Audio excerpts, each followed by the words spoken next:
सुस्वागतम.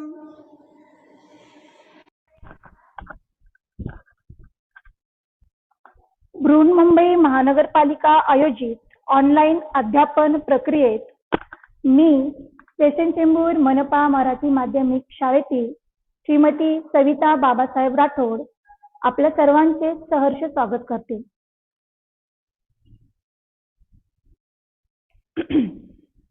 बघा, आज दिनांक 14/12/2020. आज आपण गणित भाग 2 पाहणार आहोत. आज आपण गणित भाग 2 मधील प्रकरण 6 वर्तुळ पाहणार आहोत. वर्तुळ या प्रकरणामध्ये आतापर्यंत आपण सराव संच 6.1 आणि सराव संच 6.2 पाहिलेला आहे. आता आपण सराव संच 6.3 पाहणार आहोत. तर आपण सुरू करूया मग सराव संच 6.3 ला. चला तर मग आपण बोर्डवर घेऊया हे उदाहरण.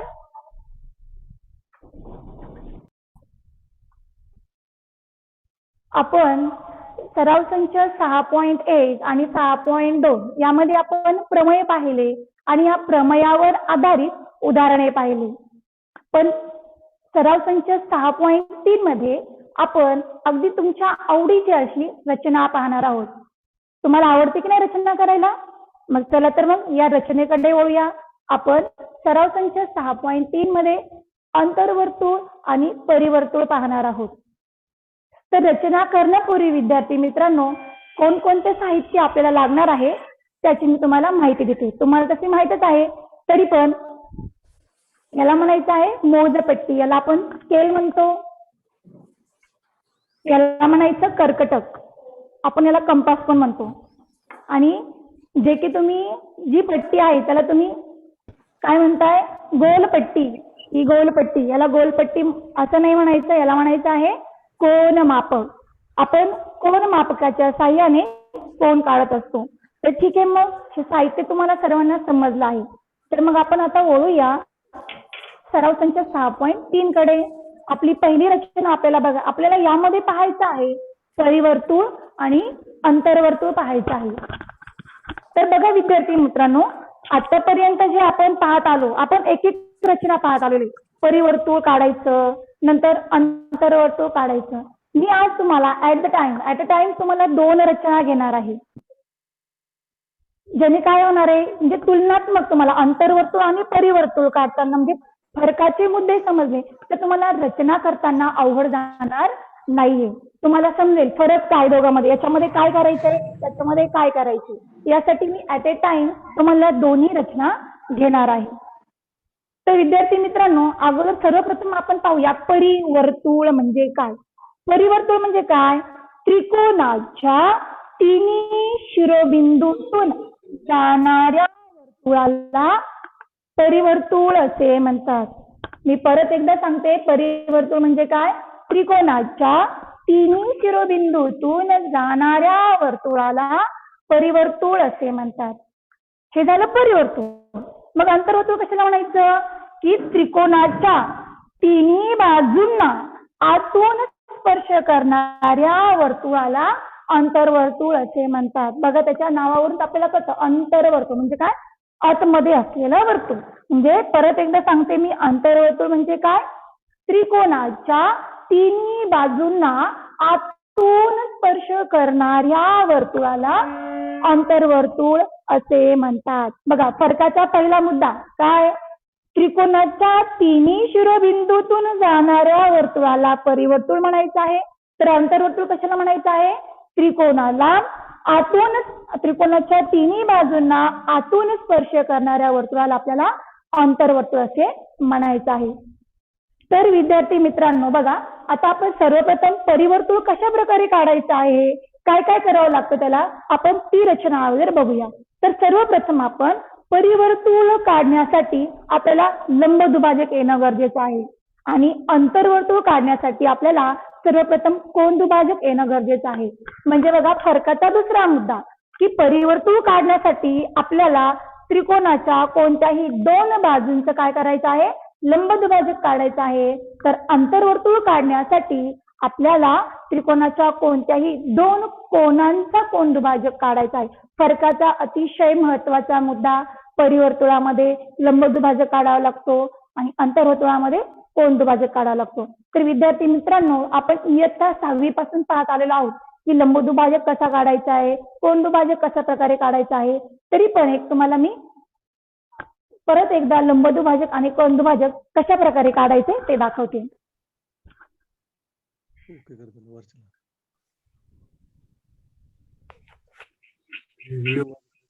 आपण दिसतो आणि म्यूट करायचं.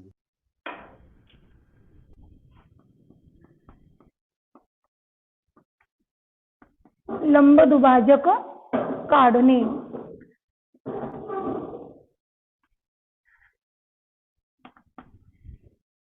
बघा, कधी कधी तुम्हाला 1 मार्काला असं परीक्षेमध्ये पण विचारलं जाऊ शकतं की लंबदुभाजक काढा. रेख AB दिलेला आहे तुम्हाला.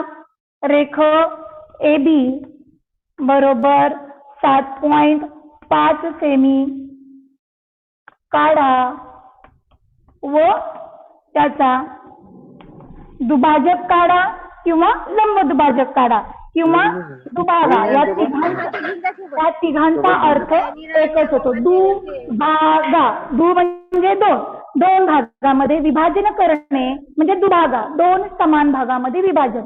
आणि लंबदुभाजक म्हणजे काय, आपल्याला 2 भागामध्ये तर विभाजन करायचंच आहे, 2 समान भागात. पण तिथे काय होणार आहे, जिथे छेदतोय तिथे कोण काटकोन तयार होतोय, लंब असतोय, म्हणून त्याला म्हणायचं लंबदुभाजक. म्हणजे लंबदुभाजक, दुभाजक आणि दुभागा या तिघांचाही अर्थ तुम्हाला इथे एकच घ्यायचा आहे. तर बघा, आपल्याला काय सांगितलं आहे, रेख AB काढायचे आपल्याला 7.5 सेंटीमीटरचा. आपल्याला इथे शून्यापासून घ्यायचं आहे 7.5. ओके, आता 7.5 मी घेतलेला आहे अशा प्रकारे. रेख AB लगेच नाव द्यायचं आहे, पेंडिंग ठेवायचं नाही. बरेच मुलं काय करतात, नंतर आकृतीला नाव देता येईल म्हणून आकृतीला नाव देत नाही. जी रचना करणार आहेत लगेच आपल्याला इथे नाव द्यायचे. आता बघा, रेषा AB मी काढली 7.5. मग मला इथे लंबदुभाजक काढायचं आहे. 2 समान भागामध्ये विभाजन करायचं आहे, जिथं छेदते तिथं काटकोन तयार करायचा आहे. दुभागा 2 समान भाग. तर आता मी काय करणार बघा, रेख AB च्या निम्म्यापेक्षा जास्त अंतर मी कर्कटक मध्ये घेणार आहे. अशा प्रकारे A ला केंद्र मानणार आणि एक ठराविक अंतर घेणार आहे. म्हणजे AB च्या निम्म्यापेक्षा जास्त मी अंतर घेतले, कर्कटक मध्ये घेतलेलं आहे. A ला मी केंद्र मानून मी वरच्या दिशेने एक कंस काढणार आहे आणि रेषाखंडाच्या खालच्या दिशेने एक कंस काढणार आहे. अशा प्रकारे आता मी सेम तेच अंतर ठेवून B ला केंद्र मानून पहिल्या कंसाला छेदणारा दुसरा कंस काढणार आहे आणि खालच्या दिशेने देखील मी तीच क्रिया करणार आहे. खालच्या दिशेला पहिल्या कंसाला छेदणारा दुसरा कंस काढणार आहे. अशा प्रकारे आपण रेषाखंडाच्या वर आणि खाली असे 2 कंस काढले आणि या 2 कंसातून आपल्याला एक रेषा काढायची आहे.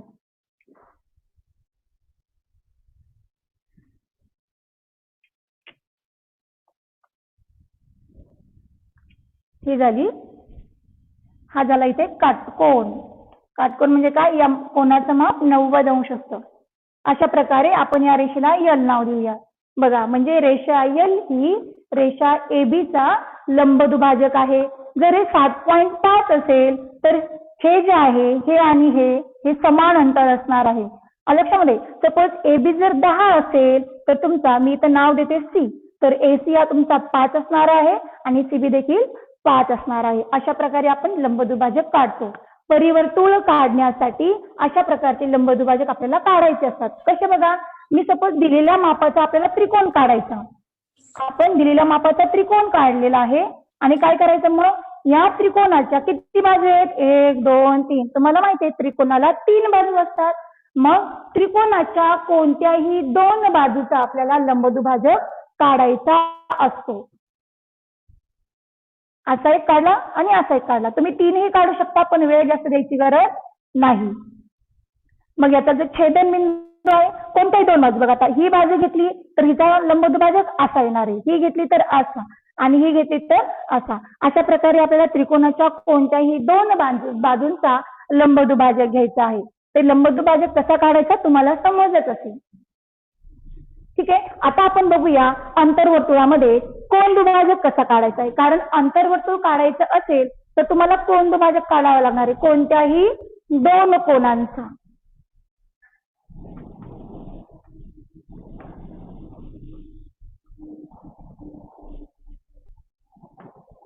कोन दुभाजक काढणे. बघा मी इथे एक एक्झाम्पल घेतलेलं आहे. कोन PQR बरोबर 60 अंश तर कोन Q चा दुभाजक काढा. दुभाजक काढा. आता विद्यार्थी मित्रांनो बघा इथं दुभाजक काढा. इथे तुम्हाला कोन दुभाजक असा शब्द वापर नाही पण तुम्हाला कोन Q चा दुभाजक काढा विचारलेला आहे. हो की नाही, म्हणजे कोन Q चा म्हणजे हा कोन आहे दुभाजक म्हणजे कोनाचा दुभाजक काढायचा आहे. आता आपल्याला इथे बघा कोन PQR बरोबर 60 अंश दिलेले. जेव्हा तुम्हाला 3 अक्षरामध्ये कोणाचं नाव दिलेलं असेल तेव्हा त्यात मधल्या कोणाचं माप हे दिलेलं असतं. म्हणजे तर P चं माप आहे का नाही, तर R चं माप आहे का नाही, तर कोणत्या कोणाचं माप आहे कोन Q चं माप तुम्हाला 60 अंश दिलेलं आहे. मग आपल्याला कोन Q हा आपल्याला 60 अंश काढून घ्यायचा आहे. ते आता इथे आपण वापर कशाचा करणार आपल्या कोन मापकाचा. आता इथे काढताना तुम्ही काय करणार आहात जो रेषाखंड घेणार आहात सुरुवातीचा तुम्हाला दिलेला नसणार, कधी कधी दिलेला असणार. आता मी हा घेतला QR. QR का घेतला कारण आपल्याला कोन Q काढायचा आहे. आता Q वर मी हा 5 सेंटीमीटर घेतला. तुम्हाला नाही विचारलं तरी पण माप लिहून टाकायचं. नंतर बघा हा कोन मापक याचा जो मध्य आहे तो आपल्याला Q वर ठेवायचा आहे अशा प्रकारे आणि या Q चं माप आहे 60. आता 60 हा 90 पेक्षा लहान आहे म्हणून तो या साईडला घ्यायचा आहे. जर 90 पेक्षा मोठा असेल तर तो या साईडला घ्यायचा. आता बरेच इकडे पण माप दिले आहेत. बरेच जण काय करतात 60 म्हणजे इकडे घ्यायचं, हे नाही, हे इकडचे माप कधी घ्यायचे या बिंदूसाठी. कोन Q 60 अशी टिक करून घ्यायची आहे आणि नंतर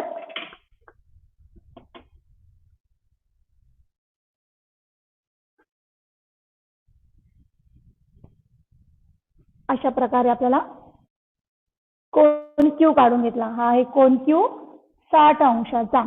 आता कोन Q तर काढला आपण. आता कोन Q चा आपल्याला काय करायचंय दुभाजक म्हणजे काय दोन समान भाग तयार करायचे आहेत. मग काय करावं लागणार एक ठराविक म्हणजे QR च्या निम्म्यापेक्षा जास्त अंतर घ्यायचे. हा आपला असेल P बिंदू. QR च्या निम्म्यापेक्षा जास्त अंतर आपण कर्कटक मध्ये घेणार आहोत अशा प्रकारे. मग ह्या दोन कंसा एवढं माप आपण आपल्या कर्कटक मध्ये घेणार. जे कंस केले त्यालाच आपण केंद्रबिंदू मानणार आहोत. नंतर दुसऱ्या कंसाला केंद्र मानणार आहोत आणि पहिल्या कंसाला छेदणारा असा दुसरा कंस काढणार आहोत. बघा मग ह्या कंसाचा जो छेदनबिंदू आहे तो आणि आपला Q बिंदू आपण जोडून घेणार आहोत.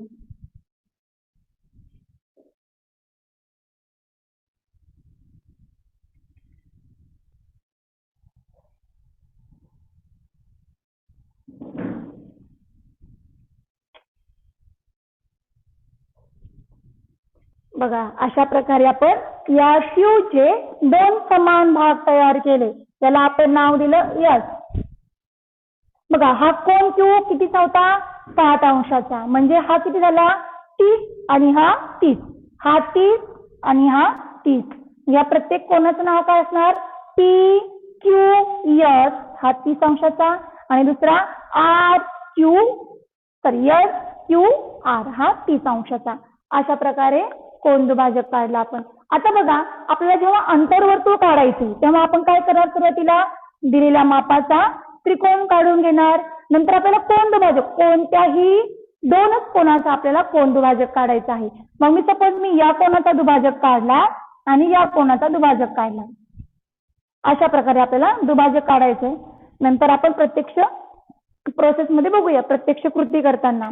ठीक आहे, अशा प्रकारे आपला फरकाचा दुसरा जो महत्वाचा मुद्दा होता की परिवर्तुळ काढताना आपल्याला कोणत्याही त्रिकोणाच्या कोणत्याही दोन बाजूंचा लंबदुभाजक काढायचा आहे आणि अंतर्वर्तुळ काढताना आपल्याला त्रिकोणाच्या कोणत्याही दोन कोनांचा कोन दुभाजक काढायचा आहे. फरकाचे दोन महत्वाचे मुद्दे झाले इथे. आता आपण फरकाचा तिसरा मुद्दा बघूया, प्रत्यक्ष आपण गणित घेऊया यासाठी. आता बघा, सराव संच 6.3 मधील मी उदाहरण घेत आहे डायरेक्टली.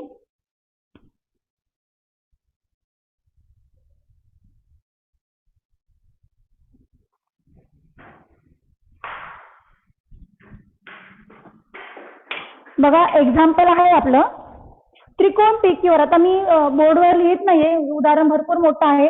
PQ आपल्याला काढायचा आहे. त्या PQR मध्ये कोन P बरोबर 70 अंश दिलेला आहे, कोन R बरोबर आपल्याला 50 अंश दिलेला आहे आणि QR बरोबर आपल्याला 7.3 सेंटीमीटर दिलेला आहे. तर या वर्तुळात या त्रिकोणाचं आपल्याला परिवर्तुळ काढायचं आहे. दिलेल्या मापावरून त्रिकोण PQR मध्ये कोन P बरोबर 70 अंश, कोन R बरोबर 50 अंश आणि बाजू QR बरोबर 7.3 सेमी. तर आपल्याला दिलेल्या त्रिकोणाचा परिवर्तुळ काढायचं आहे. ठीक आहे, हे गणित मी पूर्ण दिलं नाहीये, जे जे दिलंय ते फक्त आपल्याला इथे घ्यायचं आहे. आता बघा, QR. आता मी जर बाजू QR काढून घेतली तर मला कोण Q चं माप पाहिजे आणि कोण R चं माप पाहिजे. मला R चं माप माहित आहे पण मला Q चं माप माहित नाही.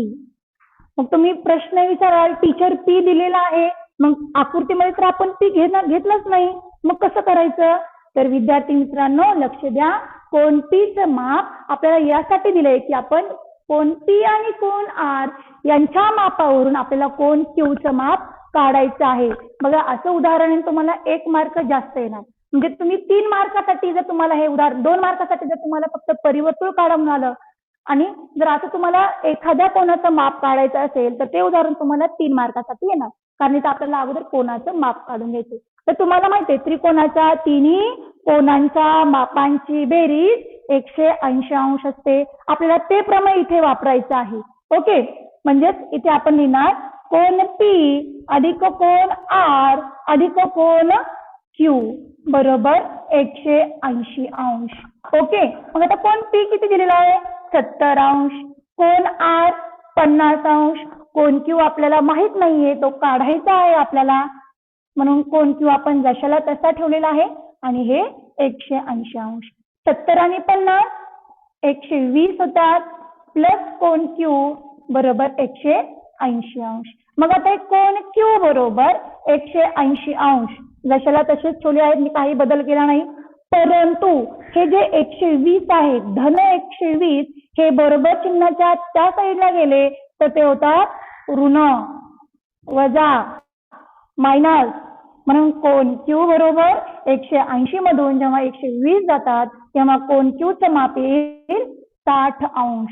अशा प्रकारे तुम्ही कोन Q चं माप काढून घेतलेलं आहे 60 अंश. म्हणून दिलेलं उदाहरण आहे विद्यार्थी मित्रांनो, अगोदर लक्षपूर्वक वाचायचं आहे. तुम्हाला काय दिलं आहे, काय काढायचं आहे, का नुसतं रचना करायची आहे, हे पाहणं खूप गरजेचं आहे. आता आपल्याला कोन Q चं माप मिळालंय, तुम्हाला एवढ्या इथे पूर्ण या Q चं माप काढायचं तुम्हाला इथे 1 मार्क दिले जाणार आहे आणि पुढच्या कृतीला तुम्हाला 2 मार्क, म्हणजे एकूण 3 मार्काला गणित येऊ शकतं. अशा प्रकारे आपण कोन Q चं माप काढलेलं आहे. आता आपण दिलेल्या माहितीनुसार परिवर्तुळ काढणार आहोत. आता मी परिवर्तुळाची रचना या साईडला करते आहे.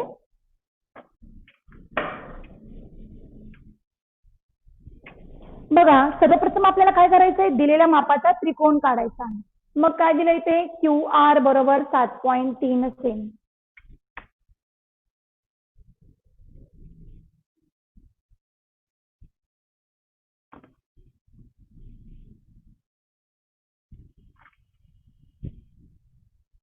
QR बरोबर 7.3 सेमी.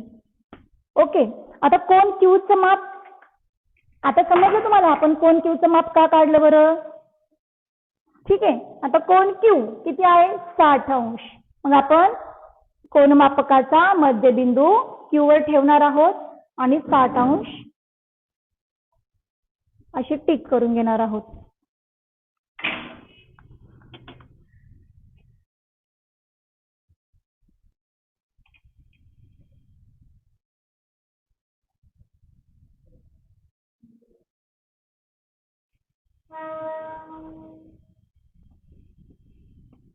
साठ अंश. ओके. कोन क्यूचं माप 60 अंश. आता आपण कोन आरचं माप घेणार आहोत. कोन आर किती दिलेला आहे तुम्हाला?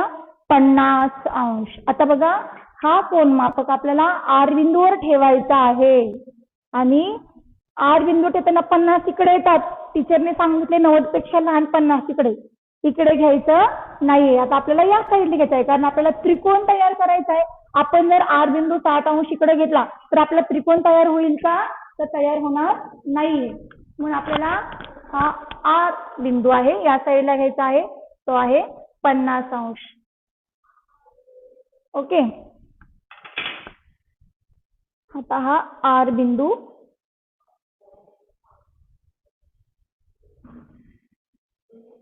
हा आहे 50 अंश.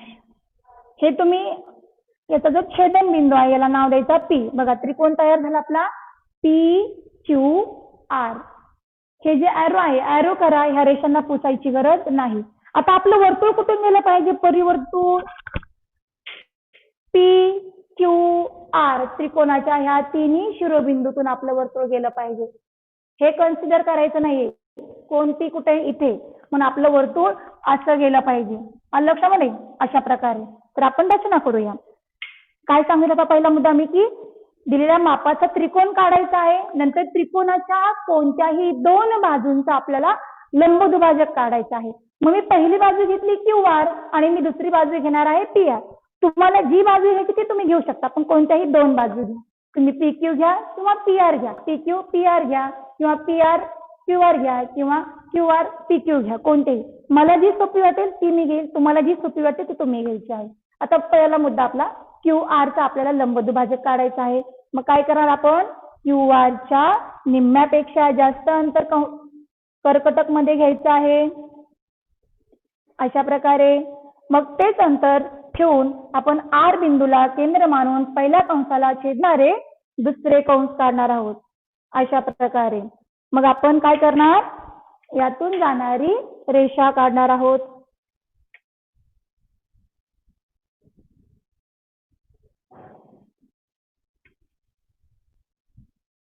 हा झाला आपला क्यू आरचा लंब. इथे काटकोन काढायचा. ओके. रेषा आपल्याने उघड्या ठेवायच्या नाहीये. त्याला लगेच ॲरो करून टाकायचा. आपली रचना ही अट्रॅक्टिव्ह दिसण्यासाठी आपल्याला रचनेचे पैकीचे पैकी मार्क भेटण्यासाठी आकृती जास्त डार्कही काढायची नाही, जास्त फेंटही करायची नाही आणि ओव्हरराईट म्हणजे गिरवायची नाही. आणि ज्या रेषा आहेत त्यांना लगेच ॲरो करून टाकायचा. ठीक आहे. आता झाला आपण क्यू आरचा लंब. आता आपल्याला काढायचा आहे पी आरचा लंब. मी काय करणार? पी आरच्या निम्म्यापेक्षा जास्त अंतर कर्कटक मध्ये घेऊन आर ला केंद्र मानून पी आरच्या वरच्या दिशेने आणि पी आरच्या खालच्या दिशेने असा कंस काढणार आहे. कंसाकडे व्यवस्थित लक्ष द्यायचंय. आपण एखाद्या चुकून दुसऱ्या काढून जातो. आता बघा आर कधी कधी काय होतं आपण चुकून यालाच करून जातो. मग आपली आकृती चुकते. लक्षात ठेवायचंय पी आरचा लंबदुभाजक आपल्याला इथे काढायचा आहे. म्हणून आता आपण काय करणार? सेम तेच अंतर कर्कटक मध्ये ठेवून कोन पी वर कोन पी ला केंद्र मानून पहिल्या कंसाला छेदणारा दुसरा कंस आणि खालच्या दिशेने देखील पहिल्या कंसाला छेदणारा दुसरा कंस काढणार आहोत.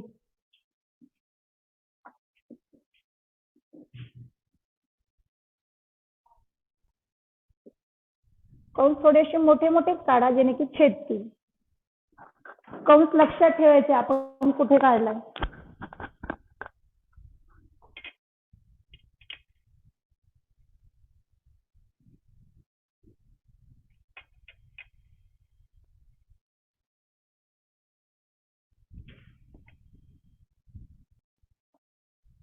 बघा हा झाला आपला दुसरा लंब PR चा लंब, इथे मी लंबचं चिन्ह काढलेलं आहे. अशा प्रकारे हे 2 लंब काढले. आता बघा, आता मी फरकाचा तिसरा मुद्दा तुम्हाला सांगणार आहे. लंब दुभाजकाचे छेदनबिंदू नाही, लंब दुभाजकाचा छेदनबिंदू एकच आहे. छेदनबिंदू तो आणि त्रिकोणाचा शिरोबिंदू एवढं अंतर आपल्याला कर्कटक मध्ये घ्यायचं आहे. अगोदर तुम्ही बघायचं आहे.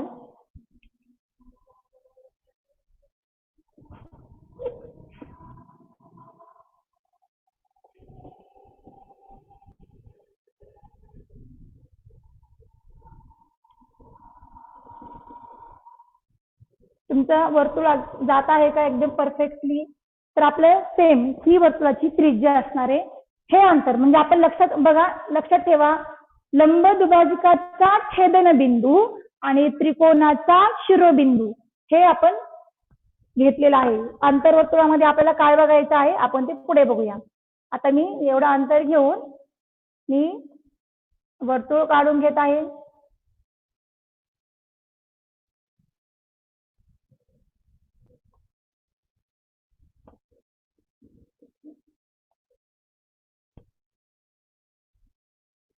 बघा, आपलं परफेक्ट असं वर्तुळ आलेलं आहे. तुमचे लंब दुभाजक जर व्यवस्थित आले असतील तर तुमचं वर्तुळ हे त्रिकोणाच्या तिन्ही शिरोबिंदूतून जाणार आहे. अशा प्रकारे आपलं हे जे वर्तुळ आहे त्रिकोण PQR या तिन्ही शिरोबिंदूतून गेलेलं आहे. म्हणून आपल्याला याला म्हणायचं आहे परिवर्तुळ.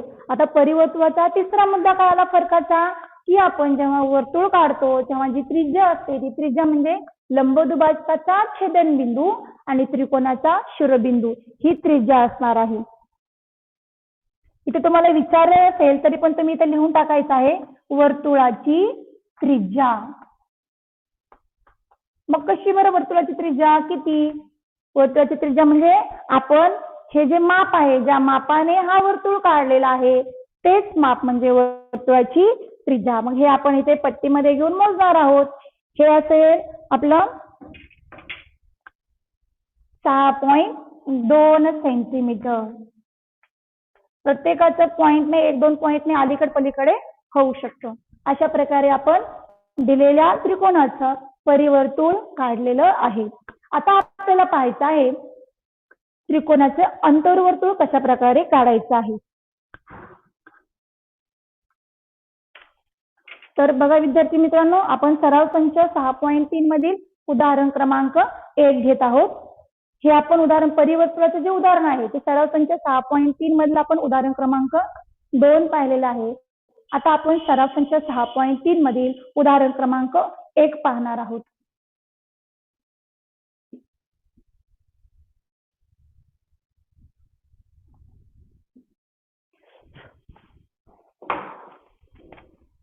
मी पूर्ण एक्झाम्पल इथे घेत नाहीये, जे काय काय दिलेले तेवढंच फक्त शॉर्टकट मध्ये लिहिते. आपल्याला त्रिकोण ABC असा काढायचा आहे की कोण B बरोबर 100 अंश, BC बरोबर 6.4 सेंटीमीटर आणि कोण C बरोबर 50 अंश. तर या त्रिकोणाचं आपल्याला अंतर्वर्तुळ काढायचं आहे. बघा, तुम्ही एक रफ डायग्राम जरी काढली, रफ आकृती जरी काढली तरी तुम्हाला समजेल की आपल्याला काय दिलंय, काय काढायचं. आता इथं BC दिलाय म्हणजे मी BC काढणार आहे. BC काढला, BC आपल्याला B आणि C या दोघांचं पण कोण दिलेलं आहे म्हणजे आपल्याला इथे दुसरं काही काढायची गरज नाही. जे की आपण पहिल्या एक्झाम्पल मध्ये कोण Qचं माप काढलेलं आहे त्याच्या प्रकारे इथं आपल्याला काढायची गरज नाहीये. जर तुम्ही रफ आकृती काढली तर त्या रफ आकृतीवरून तुम्हाला हे व्यवस्थित समजेल, म्हणून तुम्ही रफ आकृती काढा. बघा, आता आपल्याला अवघड त्रिकोण ABC हा काढून घ्यायचा आहे. BC दिलेला आहे तुम्हाला 6.4 सेंटीमीटर.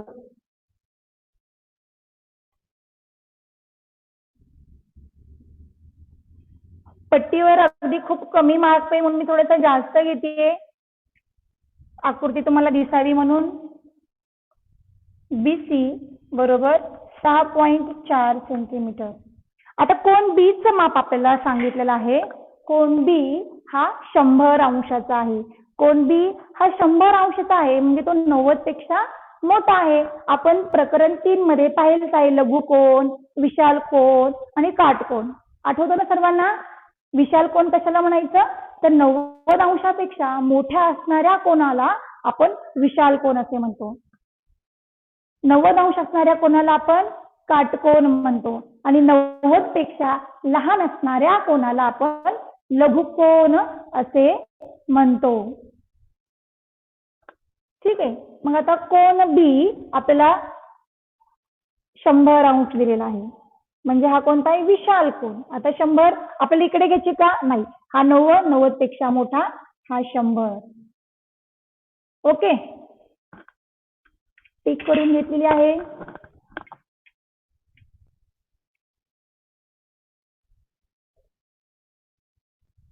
हा झाला कोन बी 100 अंश. आता आपल्याला सी काढायचा आहे. बघा, तुम्ही ही रचना जेवढी होईल तेवढी खाली घ्यायची कारण गणितामध्ये ती तुमची रचना जाऊ शकते, कधी कधी वहीच्या बाहेर सुद्धा जाऊ शकते. आता कोन सी चं माप आपल्याला दिलेलं आहे 50 अंश. आपण सी वर ठेवणार आहोत आणि 50 अंश इथे येतात.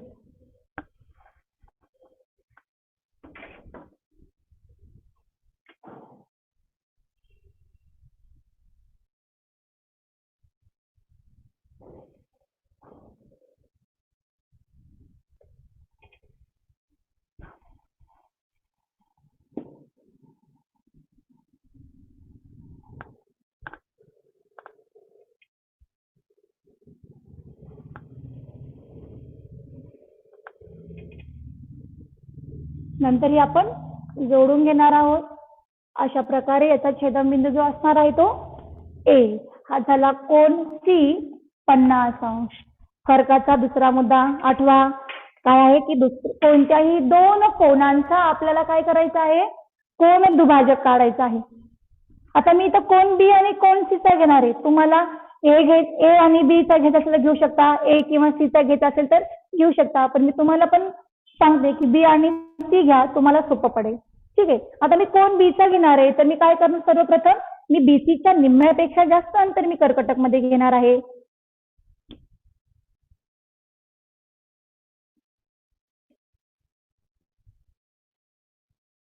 दोन कंस केले, या दोन कंसा एवढं माप मी माझ्या कर्कटक मध्ये घेणार आहे.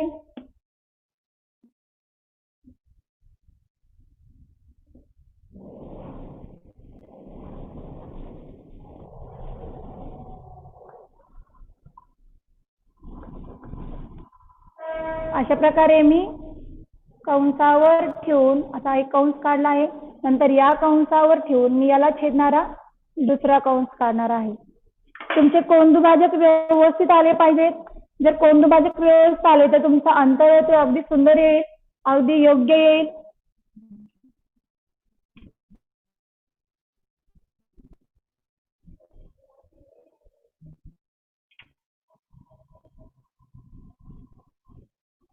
अशा प्रकारे हा कोनदुभाजक काढला आपण बी चा. आता आपल्याला कोनदुभाजक काढायचा आहे सी चा. मी काय करणार? बीसी च्या निम्म्यापेक्षा जास्त अंतर, निम्म्यापेक्षा जास्त म्हणजे काय? अर्ध्यापेक्षा जास्त अंतर कर्कटक मध्ये घ्यायचं आहे. असे दोन कंस करायचे आहेत. मग या दोन कंसा एवढं माप आपल्याला कर्कटक मध्ये घ्यायचं आहे. ठीक आहे. अशा प्रकारे आपण कोन सी चा इथे कोनदुभाजक काढलेला आहे आणि याचा जो छेदनबिंदू आहे त्याला आपण ओ नाव दिलेलं आहे. मग बघा, फरकाचा तिसरा मुद्दा काय आहे आपला की कोनदुभाजकाचा छेदनबिंदू आणि त्रिकोणाच्या कोणत्याही बाजू, कोणतीही बाजू घ्या, एवढं अंतर आपल्याला कर्कटक मध्ये घ्यायचं आहे. बघा, आपण परिवर्तनामध्ये काय केलेलं आहे की लंबदुभाजकाचा छेदनबिंदू आणि त्रिकोणाचा शिरोबिंदू हे अंतर घेतलेले. इथे आपल्याला काय करायचं? शिरोबिंदू नाही घ्यायचा. आपल्याला काय करायचंय? कोणतीही बाजू म्हणजे छेदनबिंदू आणि एक बाजू हे असं आपण अंतर घेतलेलं आहे.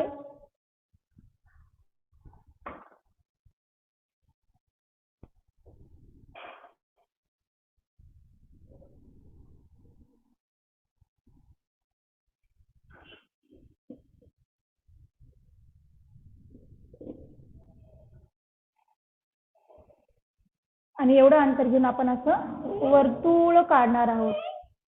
बघा हा वर्तुळ आपला त्रिकोणाच्या तिन्ही बाजूंना स्पर्श करतोय. तर चॉक हलतोय माझा.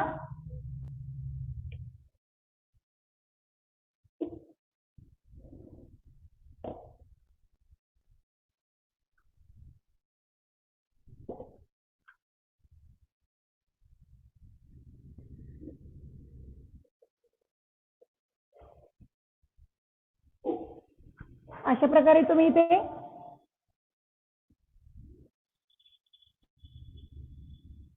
हा असेल. आणि तुम्हाला जर त्रिज्या विचारली तर त्रिज्या कोणती येणार आहे तुमची बघा. ज्या यांनी वर्तुळ काढले आपण मापाने तेच तुम्हाला स्केलमध्ये घेऊन ते मोजायचं आहे. तर तुमची त्रिज्या येणार आहे 3.3. वर्तुळाची त्रिज्या तुम्ही ती मोजायची. माझी आली 3.3. तुमची वेगळी येऊ शकते. थोडीशी पॉईंट नाही इकडे तिकडे.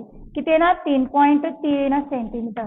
बघा फरकाचे 3 मुद्दे मी तुम्हाला सांगितलं. परिवर्तुळ काढण्यासाठी कोणत्याही 2 बाजूंचा लंबदुभाजक काढायचा आहे आणि अंतर्वर्तुळ काढण्यासाठी कोणत्याही 2 कोनांचा कोनदुभाजक काढायचा आहे. तर विद्यार्थी मित्रांनो अशा प्रकारे आपण सराव संच 6.3 मध्ये 2 उदाहरण पाहिले आहेत.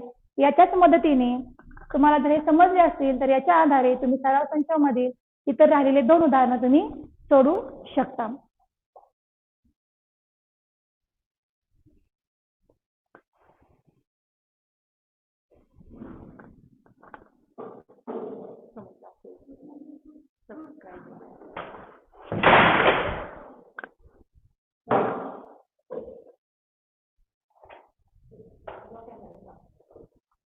तर विद्यार्थी मित्रांनो अपेक्षा करते की तुम्हाला उदाहरण समजलं असेल आणि काही अडचण असेल तर तुम्ही तुमच्या शिक्षकांना विचारू शकता.